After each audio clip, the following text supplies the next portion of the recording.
Sir, இந்த ஒரு மாநிலத்தில் இருக்கக்கூடிய முக்கியமான பிரச்சனைகளை ஒரு கான்ஸ்டிடியூஷனுடைய ஒரு ஸ்டேட்னுடைய சீஃபாக அவரு சுட்டி காட்டுவதும், இதை இந்த அரசாங்கம் கண்டுகொள்ளாமல் இந்த கூட்டத்தொடரில் தவறுகிறது, இதை சரி செய்யக்கூடிய அம்சங்கள் கூட இந்த உரையில் இடம்பெறவில்லை அப்படின்ட்டு பாயிண்ட் அவுட் பண்றதும் என்ன பெரிய குற்றம்? அது சொல்லக்கூடாதா சார்? அவர் அரசியலமைப்பு சட்டம் தொடங்கப்பட்ட காலகட்டத்தில் கவர்னரை நியமிக்கிறதா ஒரு மாநிலத்தில் இல்ல சார்,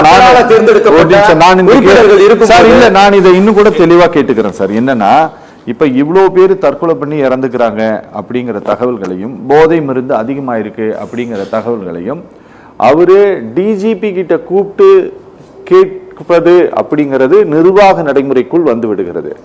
ஆனால் சட்டமன்றத்திற்குள் அதை பேசுவது இல்ல, இதை பேசாம இவங்க போறாங்கன்னு சொல்வது, அதுக்கும் இந்த நிர்வாக நடைமுறைக்கு என்ன வித்தியாசம்? இது அரசியலா? இது இன்னைக்கு ஒரு இல்ல கூப்பிட்டு கவர்னருக்கு என்ன பவர் இருக்கு? என்ன பவர் இருக்கு சார்? அவருக்கு என்ன பவர் இருக்கு? அவர் யாரு கூட்டி கேட்பாரு? இங்க இருக்கிற டிஜிபி கூட்டி கேட்பாரா? அவருக்கு என்ன பவர் இருக்கு? நான் கேட்கிறேன், அவருக்கு என்ன பவர் இருக்கு?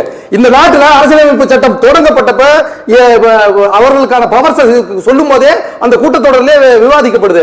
கவர்னருக்கு இந்த பவர் இருக்கு. மக்களால் தேர்ந்தெடுக்கப்பட்ட ஒரு முதலமைச்சர், எம்எல்ஏக்கள் இருக்கும்போது கவர்னர் தேவையா என்ற கேள்வியே அங்க அந்த கூட்டத்தில் எழுப்பப்படுது.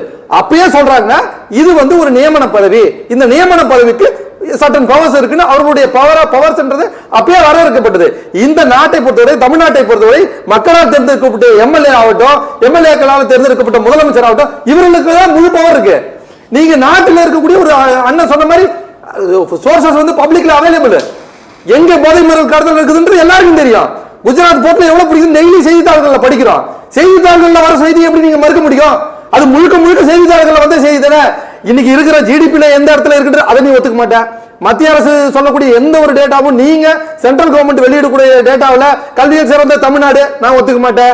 இங்க எவனும் படிக்கிறது இல்ல, இங்க எல்லாம் சூசைட் பண்ணிக்கிறா. நீங்க தவறான தகவலை கொண்டு வந்து நீங்க எப்படி பதிவு பண்ண அலோ பண்ணுவோம்?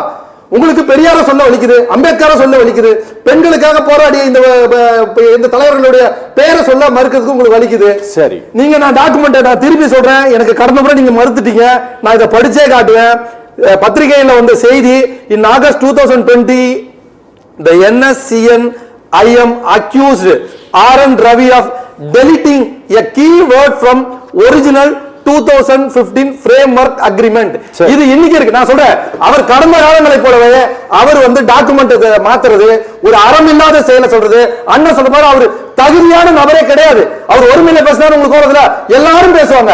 தமிழகத்தில் இருக்கிற ஒவ்வொரு குடிமகனும் பேசுவான். அவர் எந்த இடத்துல அரசியலமைப்பு சட்டத்திற்கு தேசிய கீதத்தை பாடிட்டு தான் நடத்தணும்னு இருக்கா? இல்லாத ஒரு விஷயத்தை பேசுறதுக்கு ஆளுநருக்கு எந்த தகுதியும் கிடையாது. இப்படி குறுக்கிடாதீங்க சார், தயவு செய்து குறுக்கிடாதீங்க. என்னன்னா